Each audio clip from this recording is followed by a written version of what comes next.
Whenever there is a fire, yes, it tends to take the nearest oxygen because of the three elements. For fire to exist, there's oxygen, there's fuel, yes, and there's heat.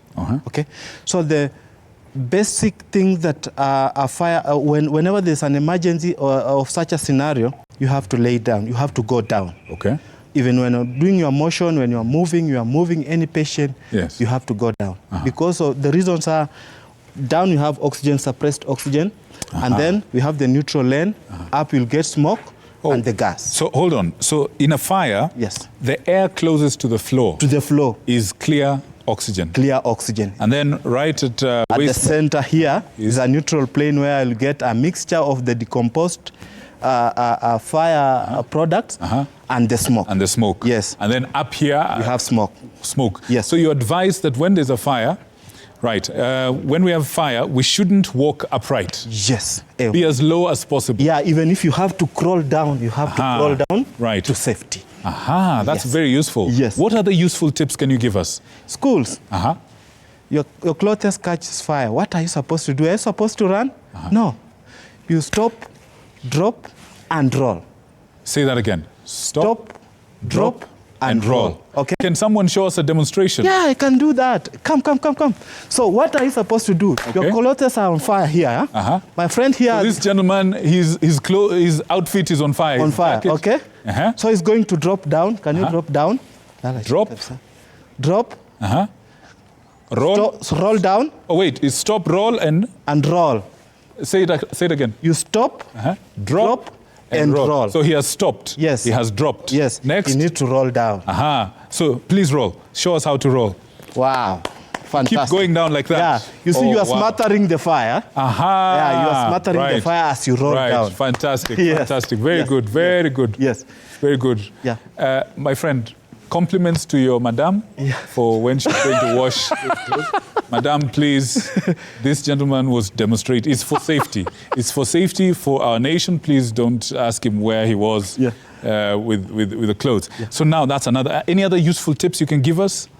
For commercial institution, you have to make sure that you have sufficient fire extinguishers in place.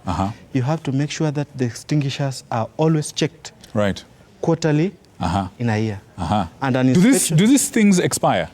The fire extinguishers expire after 2 years. Oh, they do expire? The content inside expire. The content? Yes. The CO2, the foam, the dry powder, it the expires. Content has to be changed after 2 years. After 2 years? Yes. So it's not like if you buy an extinguisher in 2004, it's still good by now? No. Wow. It has to be changed occasionally after 2 years. Right. Yeah. And when you're, as I was saying, on commercial institution, you must make sure that it is serviceable, checked quarterly in a year. In a year. And it has to have an inspection sticker. Like this one here was inspected on 28th on this date. And the next inspection should be on 28th of March 2024. To just keep records and ensure that your fire extinguisher is serviced. Now, Brian, you've given us some very good information. From your 15 years as a firefighter, I want to give you this camera. Speak to Kenyans from your heart. Give them a message, something you really, really want Kenyans to have. There's your camera. I'm not even here. Talk to Kenyans. Hello, Kenyans. I'm Brian. For your fire safety tips, number one, make sure at all times when you enter an institution, when you enter an institution, you know the evacuation procedures. You have the evacuation plan. You know what to do in case of emergency. You have a right to ask the occupant or the security manager on the availability of the exit route and the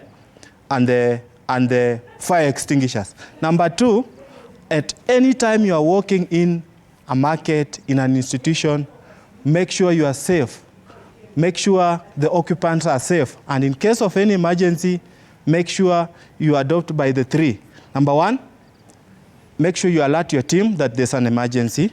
Number two, make sure you evacuate using the nearest exit route. And if it's a high-end building with floors, make sure you don't go by lift. Make sure you go by the staircases. That's the nearest exit route. Number three, you assemble the nearest fire assembly point, and then you call the fire emergency units. I know Kenyans, don't understand. I know Kenyans don't have the emergency units for fire response. I'll ask a question here that who will give me the emergency number for the fire brigade? No one knows, right? Make sure in every county that you are in, make sure you have the medical emergencies and fire brigade fire emergency. For example, in Nairobi, I'll pose a question, who knows the fire emergency in case of fire brigade, or in case you need the fire brigade services? So I'll give you the number. I have it on my fingertips, 020-2222-181, /2/3. I know you missed one. 020-2222-181. And if you find that the last digit, is busy, /2. You put 182. 182. Or 183. Yes. All right. Yes.